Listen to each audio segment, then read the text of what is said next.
we've lost the Scottish Cup replay. We're 0-0 at half-time down to 10 men in the League Cup. It looks like we're only going to have the league. And who knows what the knock-on effect could have been in the league had we not went on to win that. So it could have been a really, really bad week for us that week. So sure enough, like you say, we go down to 9 men when Big Danny gets sent off for pulling the player back in the second half. It must have been, about half an hour to go or so, maybe longer.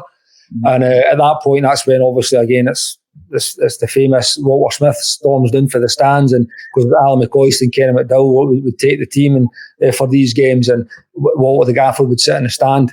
He came down onto the touchline, like you say, he was pulling, he was pushing, he was organising. I think he had the PlayStation remote out to make sure we were on the right areas at the right times. But it was, I think I've said I probably played with 3 or 4 different positions, but I actually wasn't even positioned. You were just trying to fill gaps. Because trust me, you're doing the 9 men on that big Hampden field. Doesn't matter who you're playing against. There's a lot of space that you need to cover, and there's a lot of work that you need to put in. So everybody was just grafting to try and keep the clean sheet. If we could have nicked a goal, great. But again, you were even thinking, right, okay, we just need to try and make sure they don't score. And if we get the penalties, then at least we've got a chance. But sure enough, 85 minutes, they probably overcommitted, to be honest with you, for one of the first teams in the game, because maybe they thought it was a real opportunity for them to actually go and win it and not just maybe protect a 0-0. And they had committed a lot of bodies forward. I think was it wee Dargo maybe tried to over one on the edge of the box. Big Davy Weir read it, step forward, release Nazy. And again, to this day, they're playing against St Mirren, again with the greatest respect, a lesser team, in a cup final.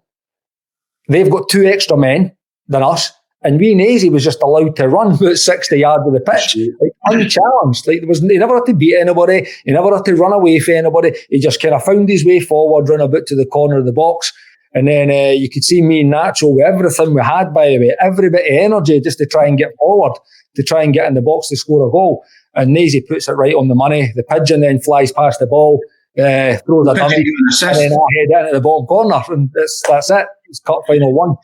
Do you know they called that Walter the Pigeon after that final? Because of well, it's good because I still remember the feeling, like running and jumping the hoardings at Hampden and running to the gates and shaking the gates right in front of all the thousands of Rangers fans.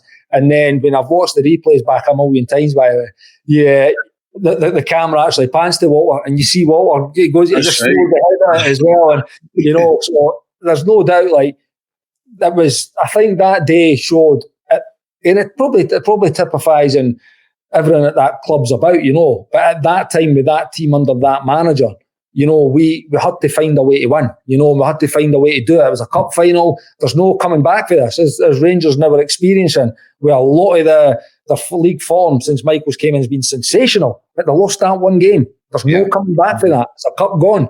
We could have been on the receiving end of that after just losing that replay to Dundee United, and it would have been a disaster, an absolute disaster for us. So you had to find a way to win. And again, I said, with the man at the helm, and with that team, there was just a real, you talk about mentality, these guys that were in that dressing room were winners.